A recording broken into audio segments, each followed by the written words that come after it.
Hello friends, இது மஹி சமையல் vlog channel. இது பார்த்திங்கன்னா தேர்ஸ்டே ஈவினிங் vlog தான் இன்றைக்கி நான் உங்கள் கூட ஷேர் பண்ண போகிறேன்.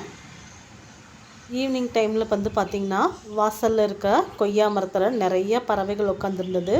அந்த பறவைகளோட சவுண்டை அவ்வளோ ஒரு அழகாக இருந்தது. உங்களுக்காகவும் நீங்களும் அந்த பறவைகளோட சவுண்டை கேளுங்க.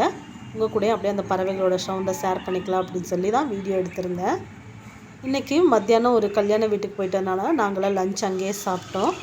குழந்தைங்களுக்கு ஈவினிங் ஏதாவது செஞ்சு கொடுக்கலாமே அப்படின்னு சொல்லி பாஸ்தா தான் ரெடி பண்ண போகிறேன். பாஸ்தா அங்கே வேக போட்டு வந்திருக்கேன். கிச்சனில் வெந்துட்டுருக்கு. பறவைகள் சவுண்டு கேட்டதுனால அப்படியே வீடியோ எடுத்து உங்கள் கூட ஷேர் பண்ணிக்கலாமே அப்படின்னு சொல்லி பறவையும் வீடியோ எடுக்க வந்துட்டேன். இப்போ வாங்க நம்ம கிச்சனுக்கு போயிடலாம். இங்கே பார்த்திங்கன்னா பாஸ்தா நல்லா வெந்திருக்கு. இது கூட பார்த்திங்கன்னா கொஞ்சம் உப்பும் எண்ணெயும் ஊற்றிக்கணும். நான் எதுவுமே சேர்க்கல. தண்ணி கொதி வந்ததும் பாஸ்தா அப்படியே உள்ளே போட்டு வேக வச்சுட்டு அப்படியே நான் வெளியே வீடியோ எடுக்க போயிட்டேன் அந்த பறவையை. இது நல்லாவே வெந்துருச்சு. இப்போ இதை நம்ம வடித்து எடுத்துக்கலாம். தண்ணி எதுவுமே இல்லாமல் வடித்து எடுக்கிறதுக்காக இந்த பாத்திரத்தை கழுவிட்டு வச்சுருக்கேன். இப்போ இதில் சேர்த்து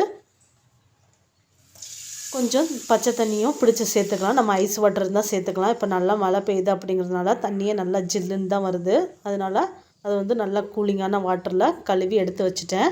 இப்போ பாஸ்தா எப்படி செய்யலாம் அப்படின்னு சொல்லி பார்க்கலாம்.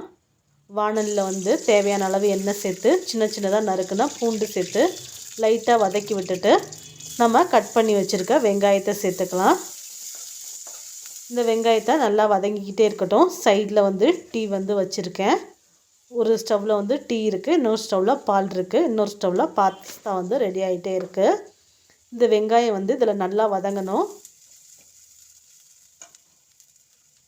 வெங்காயம் நல்லா வதங்கினதுக்கப்புறம் இதுக்குள்ளே நான் சாஸ்லாம் சேர்க்க போகிறேன். இது டொமேட்டோ கெச்சாப்பு ஒரு 2 ஸ்பூன் அளவுக்கு சேர்த்துருக்கேன்.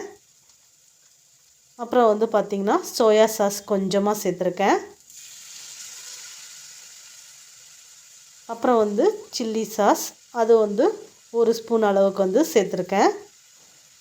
இது கூடவே பார்த்திங்கன்னா நம்ம இப்போ தண்ணியெல்லாம் வடித்து வச்சுருக்க அந்த பாஸ்தா சேர்க்கணும். தண்ணி கொஞ்சம் கூட இல்லாமல் பார்த்து இதில் சேர்த்துக்கணும். பாஸ்தா ஒரு 7 நிமிஷம் மட்டும் கரெக்டாக வெந்தால் போதும். எனக்கு பாஸ்தா கொஞ்சம் அதிக டைமே வெந்துருச்சு.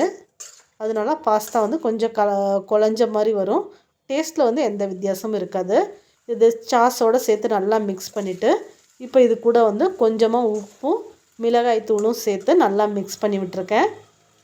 காரம் அந்த சில்லி சாஸே போதும்னா அதை மட்டும் சேர்த்துக்கலாம். எனக்கு காரம் பத்தலை அப்படிங்கிறதுனால கொஞ்சம் மிளகாய் தூளும் உப்பும் சேர்த்துருக்கேன்.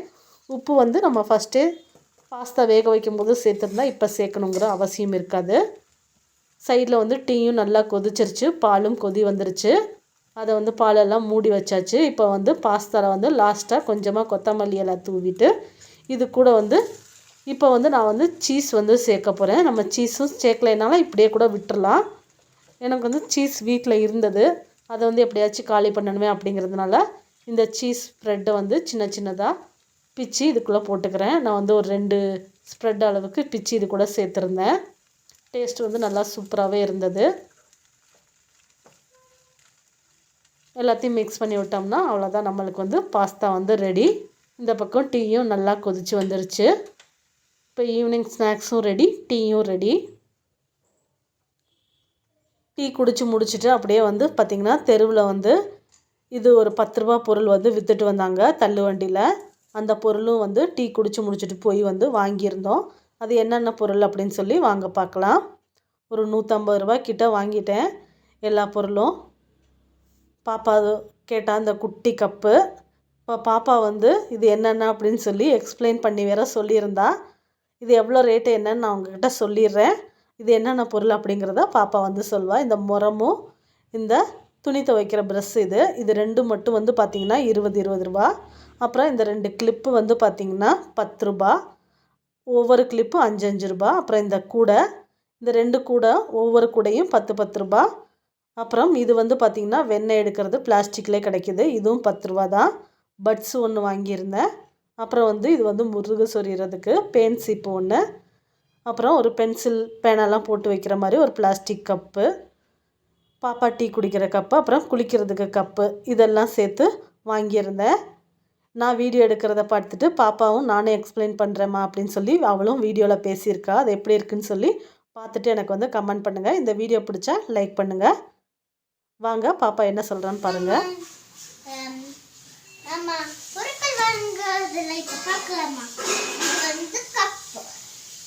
நல்லா இருக்குல்ல?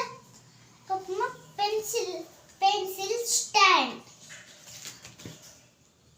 இது வந்து என்னன்னா இது வந்து 2 கூட வாங்கியிருக்கோம். அதுக்கப்புறமா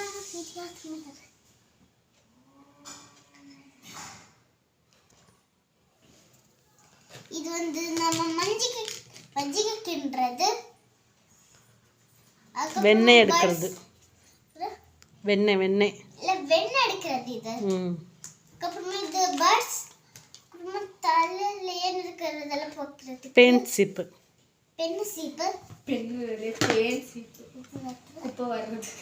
குப்பை வர்றது இது வந்து.